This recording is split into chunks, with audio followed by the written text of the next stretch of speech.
আজকের আমাদের লম্বসা বাংলা একাডেমির মিলাদুন নবী মাহফিলের প্রধান অতিথি বর্তমানে নিজামিয়া টেকনিক্যাল মাদ্রাসার সম্মানিত মুহাদ্দিস হযরত মাওলানা আলতাফ হোসেন সাহেব, উপস্থিত আমাদের নতুন স্কুলের শিক্ষক শিক্ষিকাবৃন্দ, প্রিয় ছাত্রছাত্রী,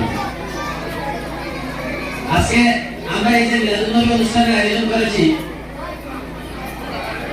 এই মিলাদুন নবী অনুষ্ঠান এই রবিউল আউয়াল মাসে সাধারণত করা হয় সমগ্র পৃথিবীতে, এবং এই মিলাদুন নবী উদযাপন জুলুস বিভিন্ন মাহফিল করা হয় 12 রবিউল আউয়াল তারিখে। আমাদের স্কুলে সেই তারিখে এই বছর টিচার্স ডে ডক্টর সর্বপল্লী রাধাকৃষ্ণনের জন্মবার্ষিকী আমরা পালন করেছি। প্রত্যেক বছর আমরা করি। একই তারিখে থাকার কারণে আমরা মিলাদুন নবী প্রোগ্রামটা সেই দিনে করি নাই, আজকে অন্যদিন করছি। এই মিলাদুন নবী প্রোগ্রামে আমার কথা শোনা যাচ্ছে? এই মিলাদুন নবী প্রোগ্রামে আমরা মিলাদুন নবীর আলোচনা করি, নবী পাক সাল্লাল্লাহু আলাইহি ওয়াসাল্লামের বিষয়ে বিভিন্ন আলোচনা করি। আমাদের শিক্ষার্থীরা নবী পাক সাল্লাল্লাহু আলাইহি ওয়াসাল্লামের সম্পর্কে বিভিন্ন বক্তব্য রেখেছে, বিভিন্ন গজল পরিবেশন করেছে। আমরা অতিথির কাছ থেকে অত্যন্ত মূল্যবান কথা শুনেছি, যেগুলা থেকে আমরা নবী পাক সাল্লাল্লাহু আলাইহি ওয়াসাল্লামের বিষয়ে জীবন আদর্শ সম্পর্কে অনেক কিছু জানতে পেরেছি। আমরা দুঃখিত, আমরা আরো বেশি সময় এই ধরনের মহান ব্যক্তিদের আলোচনার জন্য 2 ঘন্টা 3 ঘন্টা মানুষ বসে থাকে এবং তারা শুনে ওনাদের আলোচনা এই স্বল্প সময়ে একটা স্কুল ক্যাম্পাসের ভিতরে এত লম্বা আলোচনা করার জন্য আমরা সময় দিতে পারিনি, সেই জন্য দুঃখিত।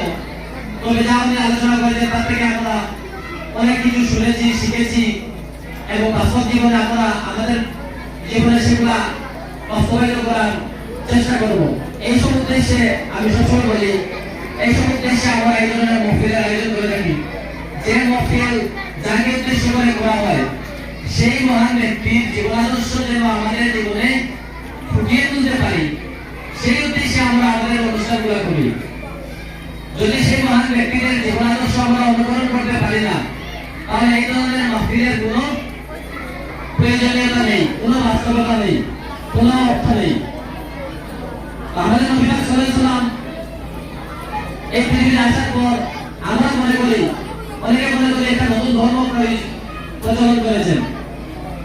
আসলে উনি নতুন কোনো ধর্ম প্রচলন করেননি।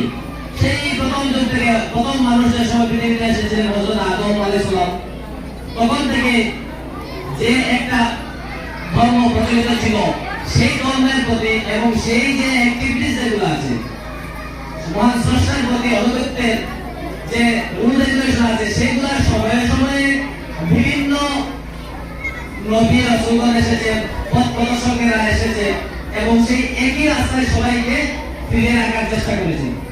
আমরা একটা কবিতা রয়েছে প্রশ্ন, সেই কবিতাতে আমরা দেখেছি এই যে বিভিন্ন সময়ে নবী এসেছেন, রাসূল এসেছেন, বিভিন্ন পথ প্রদর্শক এসেছেন, মহাপুরুষ এসেছেন। সেই লিস্টের মধ্যে সর্বশেষে যেভাবে একটা মাহফিলের প্রধান অতিথি সর্বশেষে মাহফিলে আসেন এবং ওনার বক্তব্য রাখেন, তো সেইভাবে হযরত মুহাম্মদ সাল্লাল্লাহু আলাইহি ওয়াসাল্লাম পৃথিবীর নামক যে স্টেজ আছে, সেই স্টেজে সর্বশেষে এসেছেন এবং সবার যে মূল্যবান যে বিষয়গুলো সবাই শেষ করে এরপরে আর কেউ থাকবে না, সব শেষ করা যা কিছু বলার পৃথিবীর মানুষের কাছে সবগুলা বলে, সবগুলা নিয়ম শিখে শুধু যে মুখে বলেছেন এমনটা নয়, প্র্যাকটিক্যালি জীবনে উনি সবগুলা কাজ করিয়ে দেখিয়ে দিয়েছেন কোন কাজ কিভাবে করতে হয়। এই জন্য পৃথিবীর প্রত্যেক ভাষাভাষীর মানুষ হোক, প্রত্যেক কাজের মানুষ হোক, কাজ কর্মের যে কোনো সেক্টরের মানুষ হোক, প্রত্যেকজন মানুষের তার সেক্টরে কিভাবে কাজ সততার সাথে করবে এবং সেই কাজ থেকে সমাজ কিভাবে উপকৃত হবে, সেটা আদর্শ সে হযরত মুহাম্মদ সাল্লাল্লাহু আলাইহি ওয়াসাল্লামের জীবনে খুঁজলে পেয়ে যেতে পারে। এমনটা নয় তিনি একটা সেক্টরের বিষয়ে বলেছেন, অন্যটা সেক্টর পুরো সম্পূর্ণ অধুরা রয়ে গেছে। এমনটা পৃথিবীতে এমন কিছু নেই যেটাতে হযরত মুহাম্মদ সাল্লাল্লাহু আলাইহি ওয়াসাল্লামের বিষয়ে কোনো কিছু আমরা খুঁজে পাবো না, অথবা এই বিষয়ে হযরত মুহাম্মদ সাল্লাল্লাহু আলাইহি ওয়াসাল্লাম এটা সম্পর্কে কোনো কিছু বলে যান না, আমরা কিভাবে করবো, এমনটা আমরা পাবো না। তো এই জন্য আমরা ওনার জীবন চরিত্রকে আমরা আমাদের জীবনে অনুকরণ করবো। ওনার মতো তো আমরা পারবো না, কিন্তু ওনাকে অনুকরণ করে আমরা আমাদের জীবন পরিচালিত করবো, জীবন কাটাবো। আমাদের জীবন কাটাতে নবী পাক সাল্লাল্লাহু আলাইহি ওয়াসাল্লামের পক্ষ থেকে যতগুলো অ্যাক্টিভিটিস আমরা দেখেছি, সবচেয়ে বেশি এবং সবচেয়ে প্রয়োজনীয় যেটা আছে সেটা হচ্ছে নৈতিকতা। নৈতিকতা আমাদের প্রধানমন্ত্রীর কাছ থেকে আমরা যেটা শিখেছি, শুনেছি, অন্য ধর্মের মানুষ হোক, অন্য ভাষাভাষীর মানুষ হোক, যেগুলো জায়গার মানুষ হোক, বিপদের সময় মানুষকে সহযোগিতা করা, অসহায়কে সহযোগিতা করা, দরিদ্রকে সহযোগিতা করা, এগুলো কোনো দায়বদ্ধতা নয়, এগুলো হচ্ছে নৈতিকতা। রাস্তাঘাটে একজন অসহায় মানুষকে দেখেছো, তুমি তাকে সহযোগিতা করছো, স্বাধীনভাবে স্বেচ্ছায় তুমি তাকে কোনো জায়গায় পৌঁছে দিচ্ছ, অসুস্থ হলে হসপিটালে পৌঁছে দিচ্ছ, ঘরে খাওয়া না থাকে তুমি খাওয়া পৌঁছে দিচ্ছ, এগুলো হচ্ছে নৈতিকতা। এই নৈতিকতা আমাদের জীবনে প্রথমে আসতে হবে।